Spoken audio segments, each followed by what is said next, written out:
Welcome. Thank you for your time.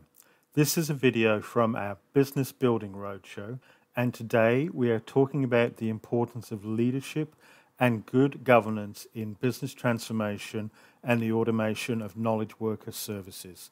Please feel free to enjoy the other videos and to subscribe. Our desire to improve is at the heart of who we are and what we do.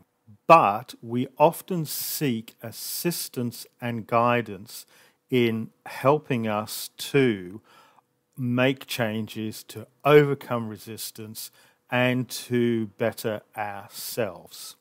For the leadership of a business and of an organization that is seeking to undergo transformation, it is about creating the emergent behaviour to support and assist us in how we improve ourselves and how we develop.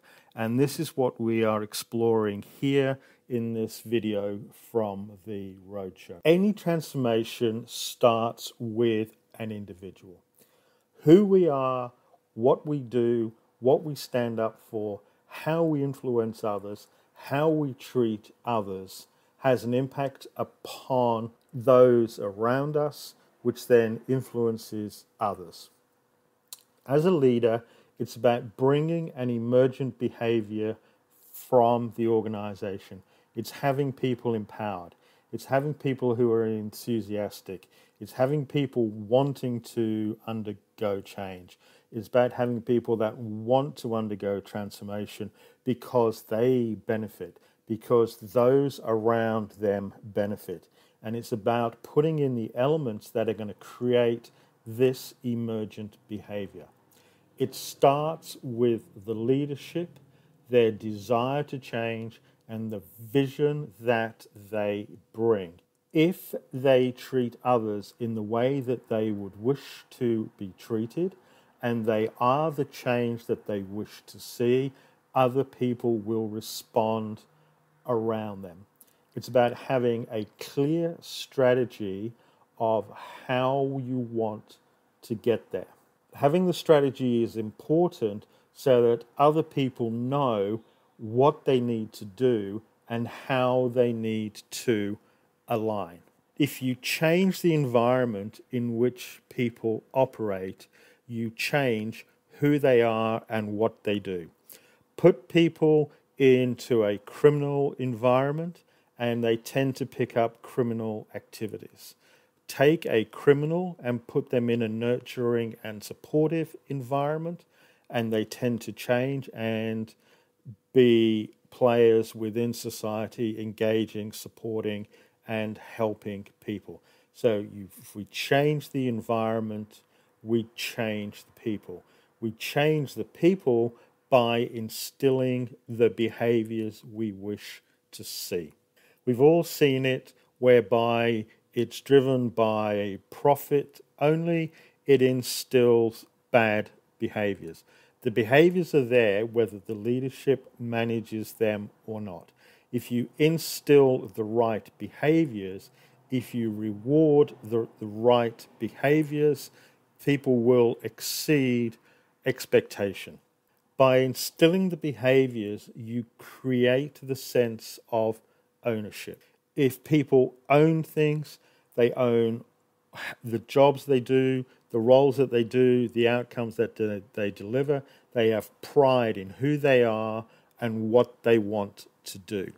Trust them to deliver. They know what to do. It's their job.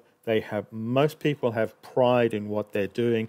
They just want to be trusted to get on with it and be given ownership. Yes, there has to be a process for improvement, which we've talked about in one of the earlier sessions, and that again comes back to the leadership, creating the desire, creating the vision, and creating the emergent behaviour. We need to help people with skilling and training. Training is how they do it. Skilling is, do they have the ability to do it? Just asking somebody who has had great pride and passion in working in mining for 20 years, expecting them to train instantly on how to press different buttons in a different environment with no skilling to work in that environment, e.g. just become a code cutter.